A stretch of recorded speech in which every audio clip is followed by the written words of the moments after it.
의원님 이렇게 전국 요즘 팔도를 많이 다니시는 것 같은데 갈 때마다 대선 열기가 후끈하다고요? 글쎄요, 제가 다닌 곳은 해남반도, 진도, 목포, 순천, 광주 그리고 제주도를 어제 다녀왔습니다. 네. 뜨거울 수밖에 없는 데를 좀 다녀오셨어요. 수밖에 없는 지역이에요. 그런데 이제 민주당의 기본사회 네. 그런 발대식을 다녀봤으니까 굉장히 과거보다도 훨씬 많은 당원 시민들이 오고 어제 광주에서는 10,000명이 모였대요. 아니 국회의원도 그렇게 많이 모였다면서요? 예, 국회의원들 또 전남에서도 네. 전남 국회의원이 10명인데 국회의원이 모인다는 건 진짜 어려워요. 다 모이는 거는 네, 네. 다 모였고 뭐 제주도 3명 국회의원인데 우리가 육지에서 들어가서 6명 굉장히 열기가 있더라고요. 그래서 제가 볼 때는 우리 대한민국 최대의 혁신인 윤석열이 파면되니까 또 다른 개혁 정권 교체를 위해서 국민들이 신나게 네. 뭉치고 있다. 이런 걸 느꼈습니다. 네. 이런 뭉치는 흐름들이 나타나는 가운데 오늘 재밌는 여론조사 결과 하나 있었거든요. 리얼미터에서 차기 대선 후보 적합도 조사를 했는데 드디어 여권 대선 후보 중 가운데 김문수에 이어서 한덕수 권한대행이 8.6%로 2위를 차지했습니다. 예, 그뿐만 아니라 이재명 후보하고 양자 대결 그 여론조사도 속속 나오고 있고 언론이 완전히 한덕수 띄우기로 작정을 한 것 같습니다. 제가 보기에는 그러면서 이제 그 양강구도 이미지를 만들어내고 있고 그렇습니다. 예, 국민의힘 경선 판도는 일단 바뀌었다고 봐야 되겠어요. 경선으로 나갈지 안 나갈지 모르겠지만 네. 무슨 속으로 나올 가능성도 있어요. 제가 지난 그거는 이제 8일 박 의원님이 하셨죠. 예, 제가 말씀하셨죠. 지난 8일 매불쇼에 나가서 한덕수 대행이 법제처장을 헌법재판관으로 임명해서 이것은 내란 우두머리 파면된 윤석열 전 대통령의 그림자가 김건희의 그림자가 지금 대선 가도에 미치고 있고 한덕수를 대통령 후보로 밀기 위한 공작이 시작되고 있다. 네. 이렇게 보았는데 이제 그게 다 커지더라고요. 네. 원인은 접니다. 시작은 박지원이었다. 그런데 오늘 여론조사를 보면은 이재명 대표가 양자 대결에서 50%를 다 넘더라고요. 맞습니다. 누구랑 붙어도 네, 누구랑 붙어도 그러니까 이것도 의미가 있지만은 저는 그제 강연을 통해서 한덕수 여론조사가 2%밖에 안 나왔다. 어떤 분이 그 얘기를 해서 그건 아니다. 이번 주 내로 5% 이상으로 올라간다. 그리고 한덕수가 껑충 뛸 거다. 그래서 윤건희 각본이 네.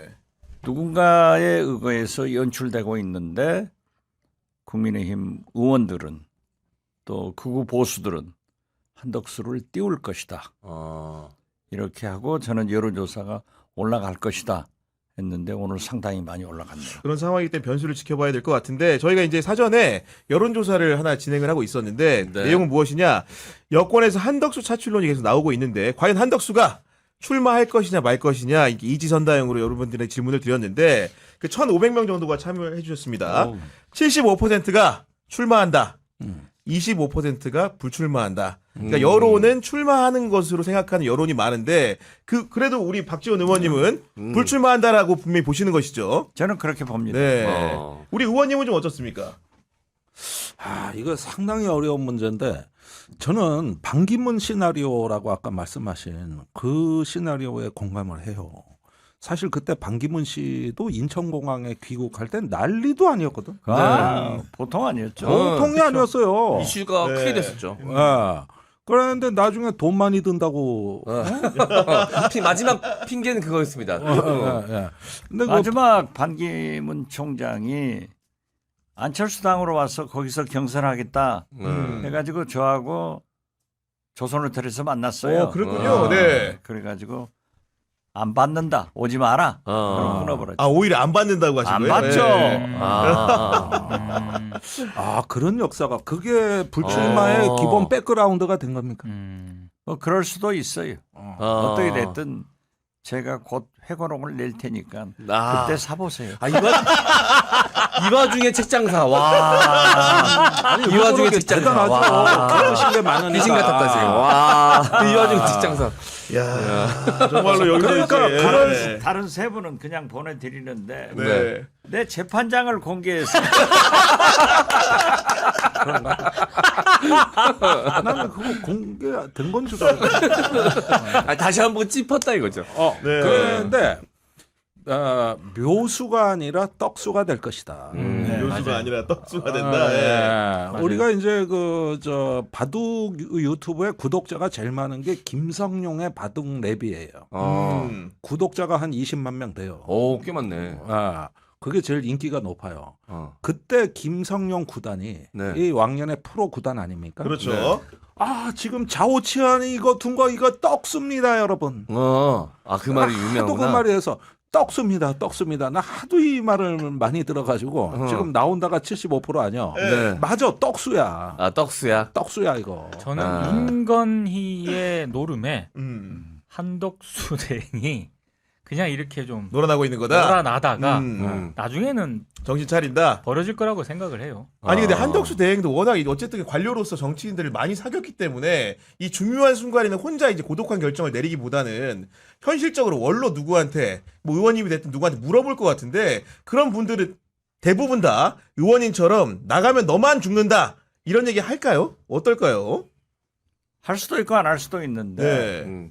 자문을 구하는 사람은 자기한테 유리한 얘기를 해줄 것 같아요. 그래서 마음속은 지금 출마를 굳혀가고 또 윤건희로부터 호치를 받으니까 잘하면 되지 않을까 이런 생각을 하고 있겠지만은 현실로 가면은 어렵죠. 현실로 가면 어렵다. 나는 근데 박정희 의원님 스타일을 조금 이제 인지를 하면서 보니까 나오라고 자꾸 이렇게 말씀하시는 거예요. 안 나온다고 하면서 일부러 그 양반 그 이렇게. 부두가도 아니, 뭐 그러니까. 간이 지금 요만해가지고 보세요. 못 나온다고 하는 게 지금 자극하는 보세요. 것 같아 보니까. 지금 여론조사를 보면은 뭐 특정한 여론조사 기관이 아니라 대개 보면은 정권 교체를 희망하는 국민이 약 55% 돼요. 네. 이 중에도 정권이 유지돼야 된다. 윤석열 정권이 계속돼야 된다가 35%가 있어요. 맞아요. 네. 우리가 일반 상식으로 하면은 1% 2%도 안 나와야 맞는 거예요. 그렇지만 35%가 있기 때문에 저는 한덕수 네. 대행이 2%에서 출발해서 오늘 벌써 일주일 만에 6.5%라고 그랬죠? 네. 그러면 저는 35%까지는 갈 거다. 35%까지는 네. 무조건 조사상 네. 간다. 갈 수도 있어요. 네. 거기에서 저는 끝나니까 결국 뛰어내리지 못하고 네. 돌아올 거예요. 예, 아주 중요한 말씀이신데요.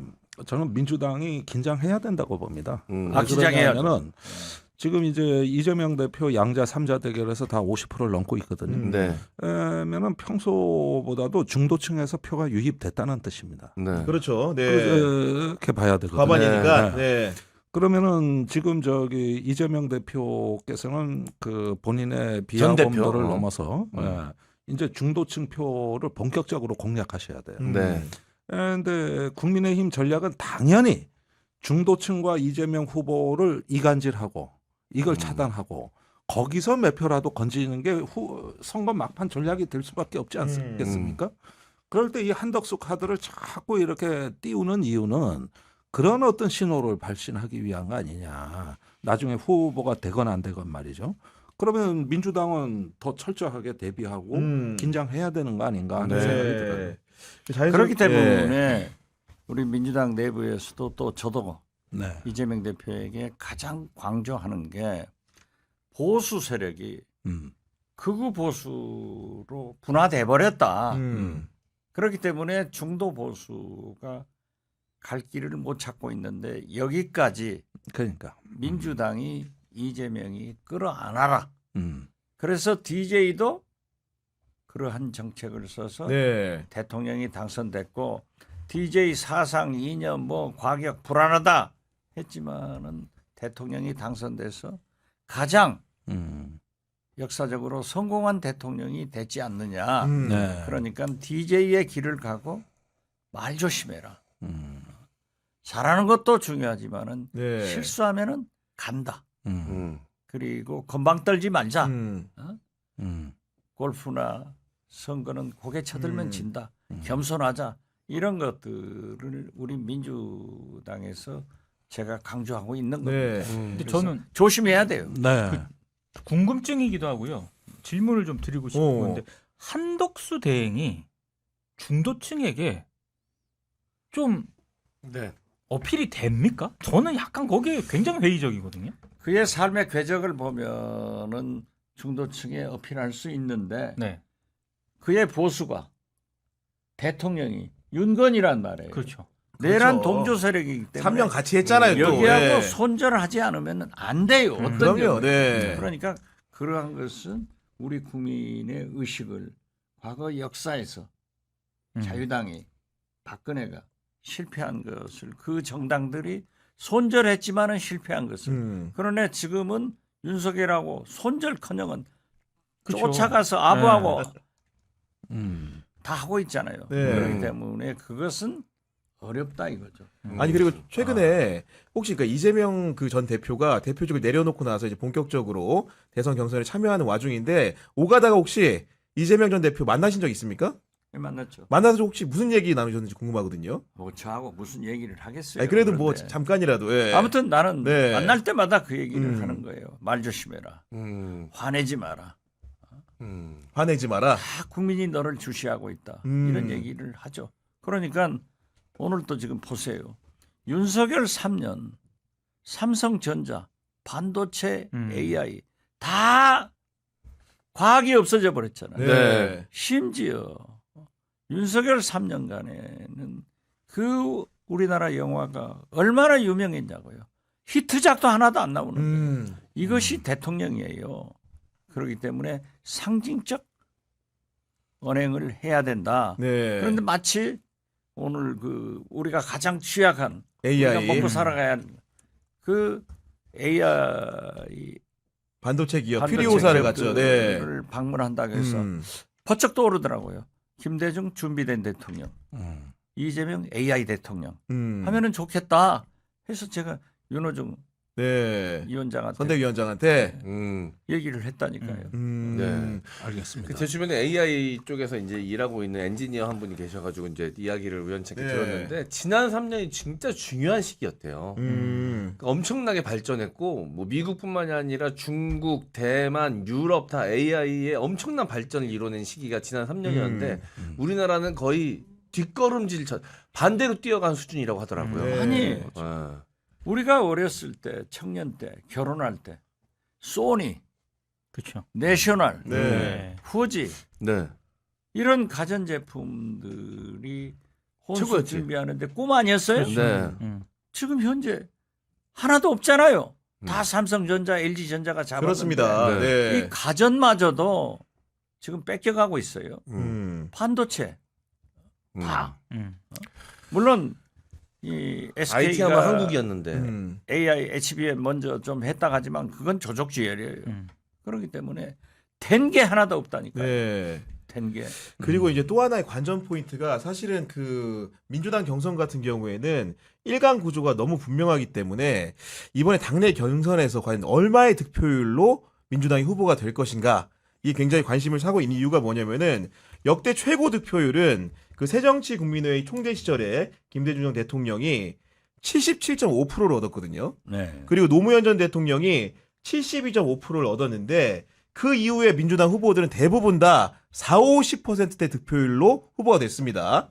그 김대중 정부 때 이제 어떻게 보면은 대통령을 배출하신 분 중에 하나인데 이재명 전 대표 이 득표율 넘어설 수 있습니까 없습니까? 사실 김대중 대통령 당대 경선에서 77.7%를 네. 압도적으로 대통령 후보가 됐는데 그때 경쟁 상대가 지금 헌정회장 정대철입니다. 아 그렇군요. 네. 그러니까 야당은요 항상 20~30%의 비주류가 있어요. 그걸 인정해 주는 거예요.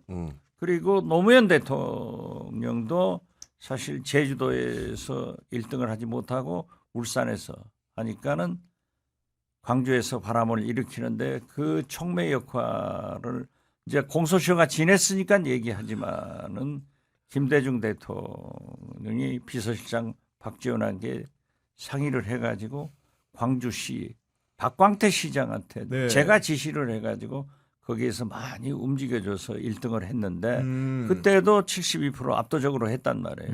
저는 이번에도 물론 김동연, 김경수 이 두 분이 전현 있지만 지사가 출마를 하고 오늘 김두관 전 경남지사는 하지 않겠다고 네, 해요. 그렇습니다. 네. 그런데 김두관 전 지사는 저하고 개인적으로 친합니다. 음. 그러니까 처음에 출마할 때부터 만약 김경수 지사가 출마하면은 자기는 하지 않겠다라고 그랬군요. 네. 해서 나는 김경수 전 지사가 출마를 해서 김두관 지사는 들어가겠구나 했더니 들어가더라고요. 지금 현재 이렇게 1, 2, 2김 세 분이 경쟁을 하는데 저는 이번에도 이재명 대표가 7, 80%로 나온다 이렇게 예상합니다. 이번에 그러니까 그 기존의 레코드 김대중 전 대통령이 갖고 있는 레코드를 깰 수도 있다 이렇게 보시는 겁니까? 그럴 수도 있다. 네. 알겠습니다.